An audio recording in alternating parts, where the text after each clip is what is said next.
এই যে আমরা বেগুন লাগিয়েছি, বেগুন অনেক কষ্ট করেই লাগানো হয়েছে। 10বার করে পোকা লেগে গেছিলো, সেটা অনেক কষ্ট করে পোকাগুলো হাঁটিয়ে বেগুনগুলোকে বাঁচানো হয়েছে। এখন ফলন মোটামুটি হচ্ছে, একটু একটু বেশি বেশি হচ্ছে না। এই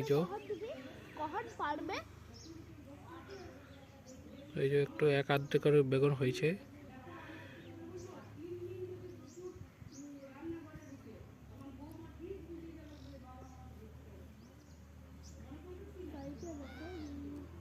ফুল হয়েছে ভালোই। আমাদের বেগুন গাছ লাগিয়েছি কটা, এগুলো আমার শ্বশুরমশাই দিয়েছিল গাছগুলো। তো শ্বশুরমশাইয়ের গাছগুলো নষ্ট হয়ে গেছে পোকা লাগার জন্য। এগুলো না হালকা হালকা পোকা লাগছিল আগে, এখন আবার পোকা লাগার একটা উপদ্রব তৈরি হয়েছে। এই যে এই গাছটাতে হালকা পোকা লেগেছে এইখানটাতে। এটাতে এখন ওষুধ করেছি, অর্গানিক ওষুধেই স্প্রে করেছি। আশা করছি বেগুন গাছটা বেঁচে যাবে, দেখা যাক, বলা যাচ্ছে না কিছু। এইদিকে কিছু ফুল গাছ লাগানো হয়েছিল, ফুল গাছগুলো হয়েছে মোটামুটি। এখানে একটা পেঁয়াজ গাছ লাগানো হয়েছে, আমার ওয়াইফ এটা পেঁয়াজ গাছটা লাগিয়ে দিয়েছে।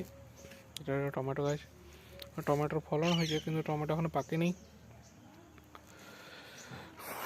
আর এখানে কটা লঙ্কা গাছ আছে, লঙ্কা গাছগুলোতে পোকা লেগে গেছিলো, কিন্তু এখন পোকা লেগে গেছে। এখন ওষুধ স্প্রে করাতে এখন লঙ্কা গাছগুলো বেঁচে গেছে মোটামুটি।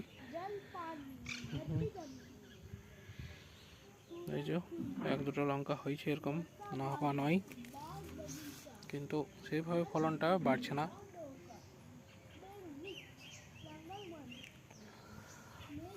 এদিকে কিছু সিম গাছ লাগানো আছে, সিম গাছগুলো সিমের সিজন নয়, তাও লাগিয়ে দিয়েছি সিম গাছগুলো। কারণ জল দিলে মোটামুটি এগুলো দেখছি বড় হচ্ছে ধীরে ধীরে।